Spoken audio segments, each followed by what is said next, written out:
دوسرے نے خریدی. جس نے بیچی وہ کسان نہیں تھا, کوئی اور کام کرتا تھا. اس نے کہا میرے پاس فارغ ہے, میں تو کاشتکاری نہیں کرتا, تو ایک کسان نے خرید لی. توجہ ہے میری بات پر.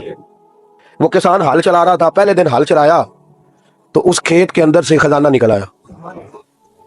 کھیت سے خزانہ کس کا ہے یہ جی بھائی جی؟ سڑک لنگ جانا آتا ہے, میں دیڑی نہیں, تھی بیانہ واپس لو.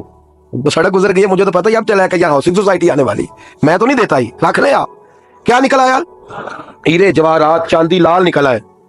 اب اٹھا کے نا وہ شخص نکلا ہے, وہ رکھ لیتا, سنبھال لیتا, کیا ضرورت تھی؟ ویسے بھی لوگ تو پیسے بتاتے ہی نہیں کتنے. اٹھا کے نا وہ خزانہ تو جس نے بیچے تھے اس کے گھر چلا گیا. کہنے لگا میں نے زمین خریدی تھی, خزانہ نہیں خریدا تھا, تیرا ہے, تو لے لے, تیرا رکھ لے. وہ بھی سیادی رسول ہے. میرے نبی نے دنیا کی محبت کھینچ ڈالی ہے دلوں سے. وہ کیا کہنے لگے؟ کہنے لگے میں نے تو 4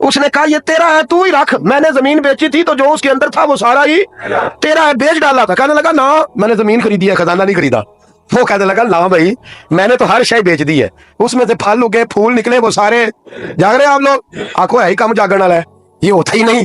یہ عجیب معاملہ ہے نا جی. یہ فرشتے ہیں جو دنیا میں بستے تھے, یہ انسان تھے جن کو فرشتے بھی دروازے کھول کے دیکھتے تھے یہ کیسے انسان ہے. اب مقدمہ حضرت عمر کے پاس آ گیا. توجہ ہے میری بات پر. حضرت عمر فاروق کے پاس آیا. حضرت عمر فاروق نے دونوں کی بات سنی تو جس نے بیچی تھی اس سے کہنے لگے پرانے مالک سے, چل یار تو لے لے, مجھے لگتا ہے کہ تیرے ہی ہیں, تیرے بس بڑوں نے دبائے ہوں گے, تو نہیں نکال سکتا, تو ہے تو وراثت تیری بنتی ہے نا, رکھ لے. کہنے لگا عمر آپ کیا سرائی کر رہے ہیں؟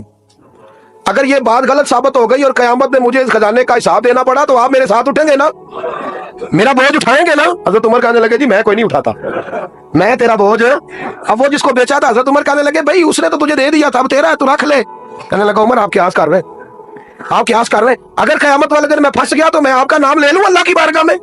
حضرت فاروق اعظم نے نا سر پکڑ لیا, فرمایا میں فیصلہ ہی نہیں کرتا, تم حضرت ابی بن کعب کے پاس جاؤ رضی اللہ ہو. حضرت ابی بن کعب کے پاس آئے اور آ کے ان دونوں نے کہا حضرت جی ہمارا ایک کیس الجھ گیا ہے. فرمایا وہ کیا؟ صحابہ وہ صحابہ تھے جن کی ہر صبح صبح عید ہوتی تھی, خدا کا قرب حاصل تھا, نبی کی دید ہوتی تھی. حضرت ہمارا کیس الجھ گیا, حضرت عمر سے فیصلہ نہیں ہوا, آپ مہربانی. فرمانے لگے وہ کون سا کیس ہے جو عمر فاروق سے فیصلہ نہیں ہوا؟ وہ کون سا کیس ہے؟ کہ حضرت جی یہ معاملہ ہے. توجہ ہے میری بات پر. یہ والا معاملہ ہے کہ اس نے بیچی ہے جگہ, میں نے خریدی ہے, اب خزانہ نکل آیا, میں کہتا ہوں تیرا ہے, یہ کہتا ہے نہیں تیرا, میرا میری نہیں. جی یہ کون سا دور ہے؟ بولے نا وہ کون سا دور تھا؟ خیر الناس من ينفع الناس, لوگوں میں بہتر وہ جو لوگوں کے لیے نفع بخش. یہ کہتا ہے خزانہ تیرا ہے, میں کہتا ہوں نہیں, تو کون سا دور ہو گیا تیرا تیری کا؟ حضرت سیدنا ابی بن کعب رضی اللہ تعالیٰ عنہ نے سر جھکا لیا. کہنے لگے میں فیصلہ کیا کروں, میں بہت بڑا قاضی ہوں پر یہاں میں بھی الجھ گیا. اب فیصلہ سنو, خوبصورت فیصلہ.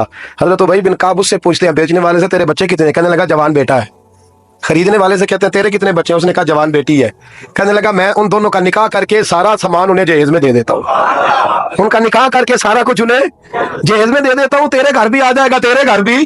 یہ فیصلہ سیدنا ابی بن کعب رضی اللہ تعالیٰ عنہ نے دیا. لوگ رو رہے تھے, کہہ رہے تھے کیا بات ہے اس فیصلے کی, کیا بات. ایک نوجوان تھا مینا کے بازار میں دوڑا جا رہا ہے, ایک بابا جی اس کو ملے بزرگ, تو ان بزرگوں کے اس نے, توجہ ہے میری بات پر, آپ ان بزرگوں کی تھیلی اس نے اشرفیوں والی چھین لی, چھین کے دوڑ گیا, کافی آگے چلا گیا تو گر گیا. جب گرا تو نظر آنا بند ہو گیا. لگا اللہ کے ولی کی بے ادبی ہوئی, اس لیے نظر آنا بند ہو گیا, بے ادبی ہو گئی. بڑا پریشان ہوا, سخت آزمائش کا شکار, کیا کروں کدھر جاؤں. جب بڑی سخت تکلیف کے اندر وہ گرفتار ہوا تو لوگوں سے کہنے لگا مہربانی کرو مجھے بابا جی سے معافی لے دو. گرا جو ان کی نگاہ سے وہ سنبھل نہیں سکتا. اللہ والوں کی بے ادبی اللہ کو بڑی ناپسند ہے, اللہ والوں کی بے ادبی اللہ کو بڑی ناپسند ہے, اس سے ضرور بچیں. اللہ تعالیٰ ہمیں بچنے کی توفیق عطا فرمائے. پکڑ کے بابا جی کے پاس لائے, بابا جی معاف کر دیں آپ کی وجہ سے آنکھیں چلیں گی. بابا جی کہنے لگے نہیں میں نے تو بد دعا دی نہیں. تو وہ کیسے؟ کہنے لگے میرے ساتھ جب کوئی مسلمان زیادتی کرتا ہے تو میں فوراً ہی معاف کر دیتا. کہا جی میرے لیے دعا کر دیں. دعا کی, بابا جی کی آنکھیں ٹھیک, بابا جی نے دعا کی, نوجوان کی آنکھیں صحیح ہو گئی. لوگ چلے گئے تو وہ نوجوان قریب بیٹھ گیا, کہنے لگا بزرگوں آپ نے جو کہا میں نے مان لیا, پر ایک بات میری سمجھ میں نہیں آئی. اب وہ کیا؟ آپ کہتے ہیں میرے ساتھ کوئی مسلمان بھی زیادتی کرتا میں فوراً معاف کر دیتا ہوں. فوراً تو معافی دی جاتی نہیں, دی جا سکتی نہیں, تھوڑی دیر تو بندے کے دل کو تکلیف رہتی ہے.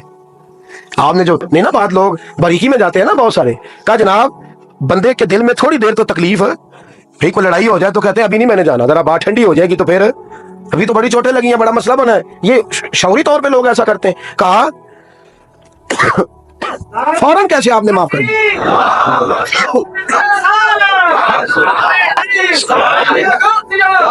کہا فوراً کیسے معاف کر دیا؟